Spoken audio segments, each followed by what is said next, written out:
இறைவன் துணை நேயர்களுக்கு என் அன்பார்ந்த வணக்கங்கள். இன்று கடக ராசியினரை பற்றி பார்க்கலாம். கடக ராசியினர் சந்திரன் ஆளக்கூடிய நீர் ராசியாகும். புனர்பூசம், பூசம், ஆயில்யம் ஆகிய நட்சத்திரங்கள் இதில் அடங்கும். கடகராசினர் பொதுவாக அன்பானவர்களாக இருப்பார்கள். இவர்கள் மிகவும் மென்மையானவர்கள் மற்றும் பாசமானவர்கள். மற்றவரின் உணர்வுகளுக்கு அதிக மதிப்பு கொடுப்பார்கள். குடும்ப பற்றி இவர்களிடம் அதிகம் இருக்கும். தன் குடும்பம் மற்றும் நண்பர்களுக்காக எதையும் செய்ய தயங்க மாட்டார்கள். வீட்டை ஒரு கோயிலாக கருதுபவர்கள். ஞாபக சக்தி இவர்களுக்கு அதிகமாக இருக்கும். இவர்களுக்கு கடந்த கால நினைவுகள் மற்றும் விஷயங்களை நினைவில் வைத்துக் கொள்ளும் திறன் அதிகம். படைப்பாற்றல் கொண்டவர்கள். கற்பனை திறன் மிக்கவர்கள். கலை, இலக்கியம் மற்றும் எழுத்துத் துறையில் ஆர்வம் கொண்டிருப்பார்கள். சலனமான மனம் இருக்கும். சந்திரன் தேய்பிறை வளர்பிறையாக மாறுவது போல் இவர்களின் மனநிலையும் அடிக்கடி மாறக்கூடும். இவர்களுக்கு அதிர்ஷ்டமான தெய்வம் பார்வதி தேவி மற்றும் விநாயகர். திங்கட்கிழமை அம்மன் வழிபாடு சிறப்பு தரும். கடகராசிக்காரர்கள் அதிகப்படியாக கற்பனையில் முழுவதை தவிர்த்து யதார்த்த வாழ்க்கையில் கவனம் செலுத்தினால் பெரும் வெற்றி பெறலாம். உணர்ச்சி வசப்பட்டு முடிவெடுப்பதை தவிர்ப்பது நல்லது.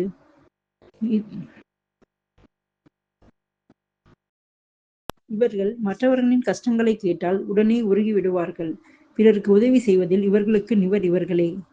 நண்டு எப்படி வெளியே ஓடு கனமாகவும் உள்ளே மென்மையாகவும் இருக்குமோ அதுபோலவே இவர்கள் வெளியே பார்ப்பதற்கு அமைதியாகவே அல்லது கடினமானவர்களாகவோ தெரிந்தாலும் உள்ளுக்குள் மிக மென்மையானவர்கள். சேமிப்பு பழக்கம் அதிகம் விரும்புவார்கள். சிக்கனத்தை விரும்புவார்கள். வருங்காலத்திற்காக சேமிப்பதில் வல்லவர்கள். தேவையற்ற செலவுகளை தவிர்க்க நினைப்பார்கள். இவர்கள் உணவு பிரியர்கள். இவர்கள் சுவையான உணவுகளை விரும்பி உண்பார்கள். அதே சமயம் மற்றவர்களுக்கு சமைத்து பரிமாறுவதிலும் இவர்களுக்கு அலாதி பிரியம் உண்டு. விசுவாசியானவர்கள். ஒருவரை தன் நண்பராகவோ அல்லது துணையாகவோ ஏற்றுக்கொண்டால் அவர்களுக்கு இறுதி வரை விசுவாசமாக இருப்பார்கள். தொழில் மற்றும் பொருளாதார நிலை பொருத்தமான துறைகள்.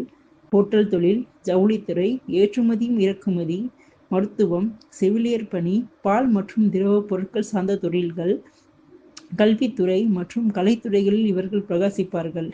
பொதுவாக நடுத்தர வயதிற்கு பிறகு இவர்களது பொருளாதார நிலை மிகவும் சிறப்பாக இருக்கும். பூர்வீக சொத்துக்கள் மூலம் லாபம் கிடைக்க வாய்ப்புண்டு.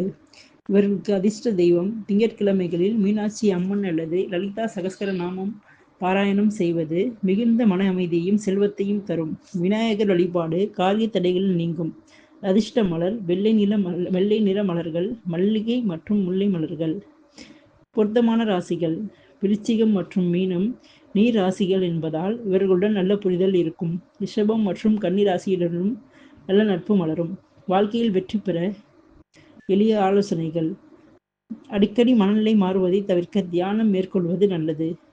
கடந்த கால கசப்பான நினைவுகளை நினைத்து வருந்துவதை தவிர்த்து நிகழ்காலத்தில் வாழ பழக வேண்டும்.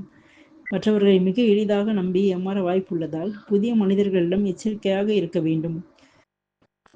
பௌர்ணமி அன்று சந்திர தரிசனம் செய்வதும் ஏழை எளியவர்களுக்கு பால் அல்லது அன்னதானம் செய்வதும் இவர்களுக்கு பெரும் நன்மைகளை தரும்.